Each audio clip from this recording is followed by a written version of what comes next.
Is your image looking like a blurry mess when you try to use it? Today, I'm going to show you how to resize images in Photoshop quickly and accurately, so they always look their best. First, open your image in Photoshop. Go to the Image menu at the top of your screen. In the drop-down menu, select Image Size. This will open the Image Size dialog box. Here, you'll see the current dimensions of your image: width, height, and resolution. Make sure the Resample box is checked. This allows Photoshop to add or remove pixels as needed, depending on the resizing method you choose.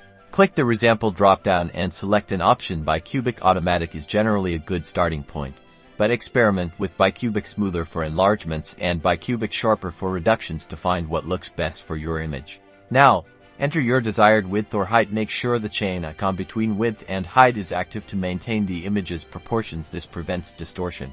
If you only change one dimension, the other will adjust automatically. For printing, a resolution of 300 pixels per inch is usually recommended. For web use, 72 pixels per inch is generally sufficient. Once you are happy with your new dimensions, click OK. Now save your resized image, and that's it.